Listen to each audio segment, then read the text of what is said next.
Procrastination is supposed to be the enemy, the thing ruining your productivity, the reason you're behind, the habits you need to destroy. But what if we've been looking at it completely wrong? Because sometimes the person who delays starting isn't being lazy. They're thinking, they're waiting, they're figuring something out.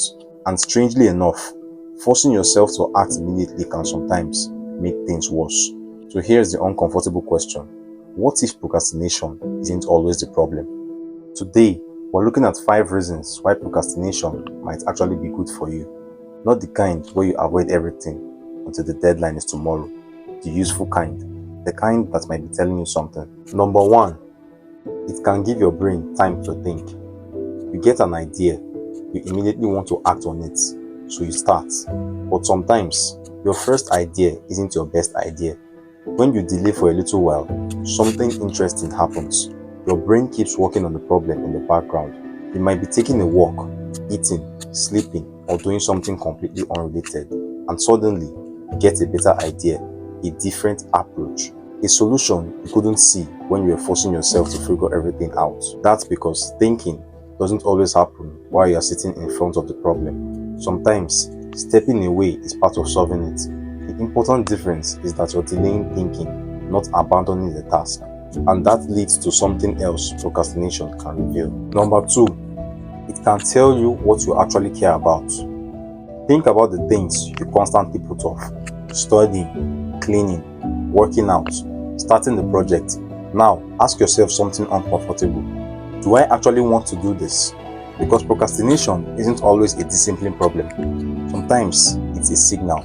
You might be avoiding something because the task feels meaningless, or because you're afraid you fail, or because you don't know where to begin, or because you're exhausted. If you keep forcing yourself forward without understanding why you're resisting, you might solve the wrong problem.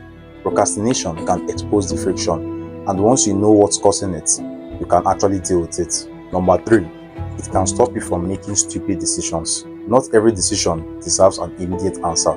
Sometimes, the smartest thing you can do is nothing. You are angry and want to send a message. Wait.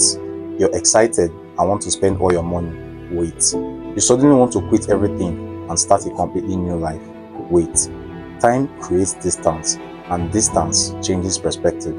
Something that feels incredibly important at 11 p.m. can look completely ridiculous the next morning. That little delay can save you from making a decision based entirely on emotion.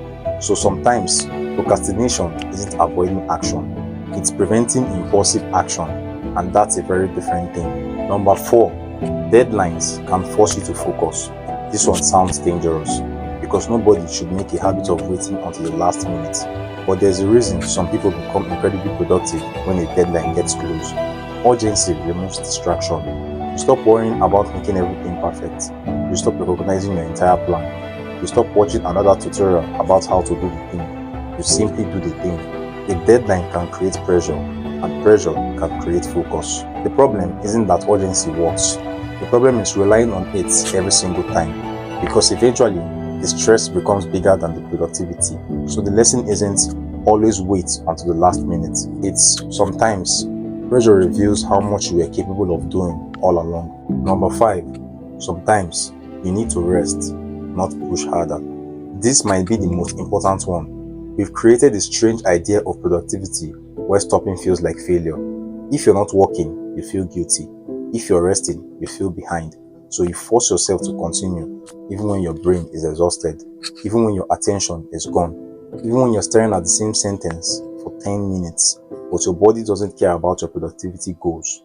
Eventually, it needs recovery. And sometimes, what looks like procrastination is actually exhaustion asking for attention. That doesn't mean you should spend 6 hours scrolling and call it self-care. It means there is a difference between avoiding work because it's uncomfortable and stopping because you genuinely need to recover. Knowing which one you're doing is the real skill. So maybe the goal was never to completely eliminate procrastination, because procrastination isn't one thing. Sometimes it's avoidance, sometimes it's fear, sometimes it's poor discipline, but sometimes it's your brain asking for more time, it's your emotion telling you something, it's your body asking you to slow down, or it's simply giving you enough distance to see a problem differently. The next time you catch yourself procrastinating, don't immediately call yourself lazy. Stop for a second and ask, what exactly am I avoiding? Is it the work, the fear of failing, the pressure, or do I genuinely need a break? Because once you understand the reason, you can decide what to do next. And that's the part nobody tells you about procrastination.